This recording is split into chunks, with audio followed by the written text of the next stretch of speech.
The Malaysia My Second Home program is about to reopen with massive changes. We're going to talk about the new requirements and why existing pass holders may be forced to leave the country. Up until this point, the Malaysia My Second Home program was the most successful golden visa program in history. It was even more successful than the Portugal golden visa program. And I think one of the reasons why people have a preference for Malaysia is because of the low cost of living, obviously, and also that it's located in Southeast Asia, allowing you to travel to nearby countries like Thailand, Vietnam, the Philippines, Indonesia. This program really gave a lot of incentives to foreigners looking to have a second home in Malaysia. It also allowed you to purchase property in any Malaysian state. So would it be Sabah, Sarawak, Kuala Lumpur, Penang, you name it. I think one of the biggest benefits of this visa is that income from overseas was not taxed in Malaysia. So if you had any income from crypto,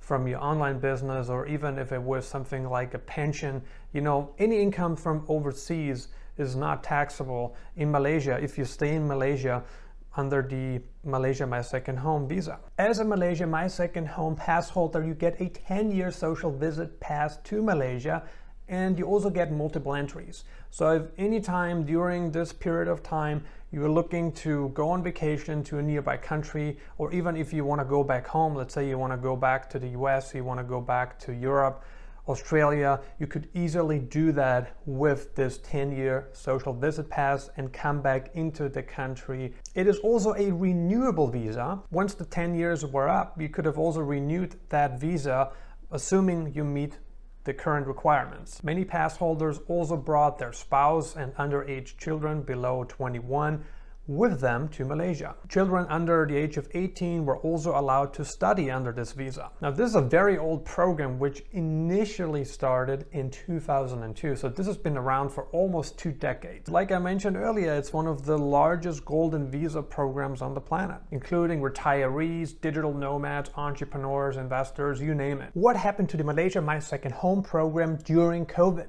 The government was having a lot of internal discussions whether they should keep the program open or not. However, they came to the decision that they're going to close down the program, which happened in fall 2020. And up until this point, the program stays suspended. No doubt that the closing of the program was due to the pandemic and the closing of the Malaysian borders. They wanted to stop the spread of COVID, and they thought it was necessary to also suspend the Malaysia My Second Home program. As a Malaysia My Second Home program pass holder, you would imagine that considering that you have a 10-year social visit pass to the country, you would be allowed in even during a pandemic situation. As a matter of fact, holders of this visa were not allowed into the country during the past year. I think this really raised a lot of anger because it is understandable for someone who has a home in Malaysia. Let's say you invested in property, you have maybe a girlfriend, a wife, a boyfriend, a husband, children there, and you cannot get back into the country.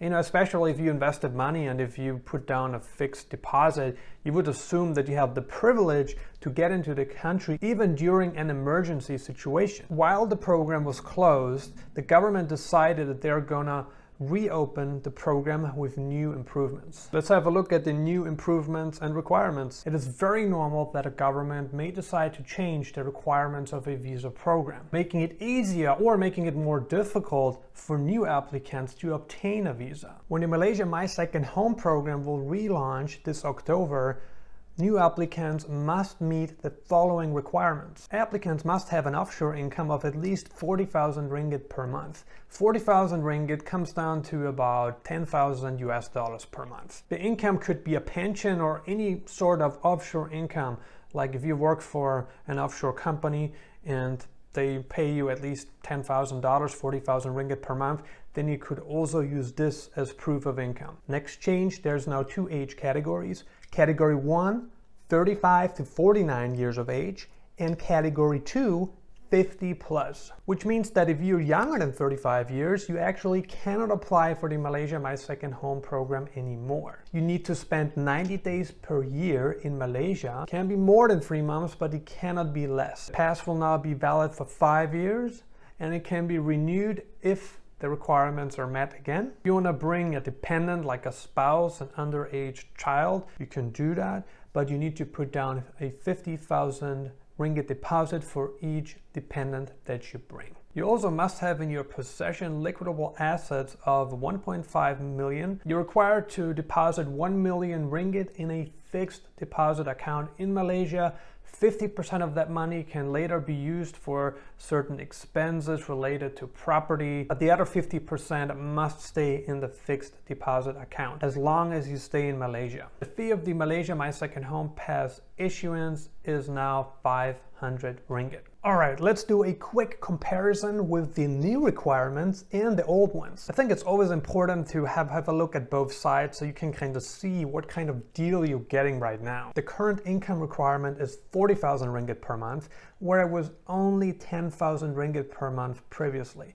So this requirement has pretty much quadrupled. Right now, the Malaysia My Second Home Pass is valid for only 5 years, where it was valid for 10 years previously. This benefit has decreased by 50%. The fee of the Malaysia My Second Home Pass used to be 90 ringgit per year, and now it is 500 ringgit per year. Now you're supposed to have liquidable assets of 1.5 million, whereas before it was only 350,000 ringgit if you were 50 and above, and 500,000 for those below 50. The fixed deposit is now 1 million ringgit, where it was only 150,000 ringgit for people 50 plus and 300,000 ringgit for everyone below 50. All right, let's have a heart-to-heart conversation and really have a look at how these new requirements will affect existing Malaysia My Second Home Pass holders. Because I think a lot of the people that are on this pass are just not going to be able to meet the new requirements. If you're someone who qualified at a 10,000 ringgit per month income,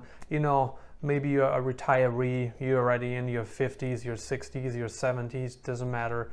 You're not magically gonna have more income right now, correct? Like, it's just gonna be very difficult for you, especially if you prove that through a pension. You know, if you have like a $3,000 per month pension, you're not magically gonna have a $10,000 per month pension.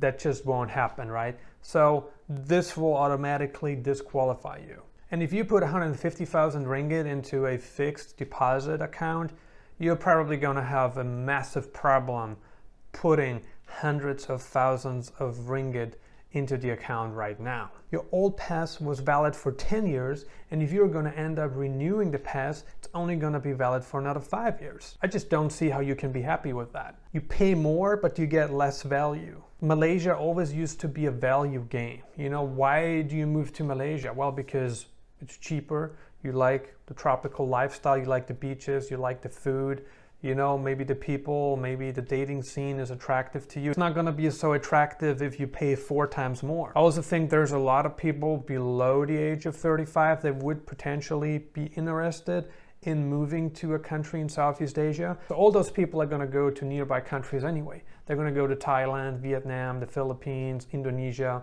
But the worst part of this so-called improvement, because that's how the Malaysian government likes to call it, is that existing pass holders are no longer going to be able to meet the new requirements. So if you have a home in Malaysia right now and you can't afford to put down this much money into a fixed deposit account, you don't have quadrupled your income, because that's pretty much what it takes, and you also don't have the required net worth, then how can you stay in Malaysia? So if those new requirements are pushed onto people that qualified at much lower requirements, those people that have been living in Malaysia are going to have no other choice but to leave Malaysia. I mean, it wouldn't have been an issue if new applicants need to meet the new requirements, but old applicants don't. Because the government can always make changes to a visa program, it's their right to do so. But the people who are going to suffer the most are the people that are already on this pass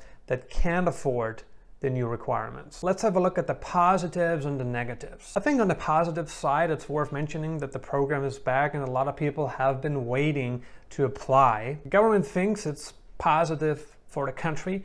It's gonna restart the economy, it's gonna get more people in, it's gonna get wealthier people in. Since wealthier people will be coming to the country, the government thinks that those people are gonna spend more money on the economy.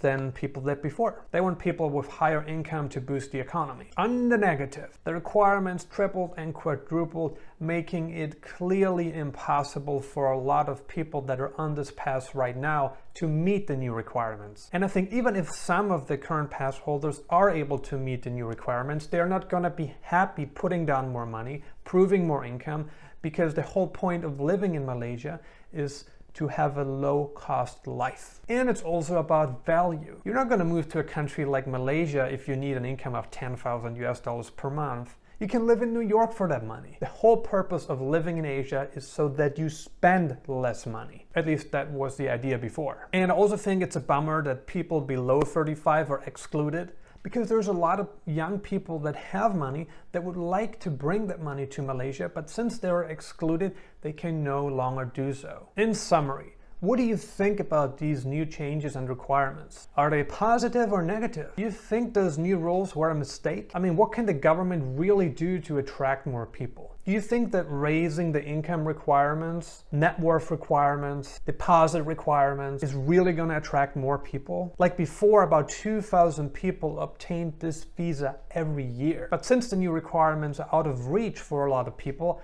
I don't think that many people will want to apply. I don't think that many people can apply. And like I said before, I think Malaysia used to be a value game. But what's really going to happen to existing Malaysia My Second Home Pass holders? Are they really going to stay in the country even if they can afford it? And how about the people that can't afford it? What will they do? Where will they go? I know there's still a lot to talk about. What do you think about these new requirements? Leave a comment below. Make sure to subscribe and turn on alerts so you never miss any of my future videos. Thank you for watching.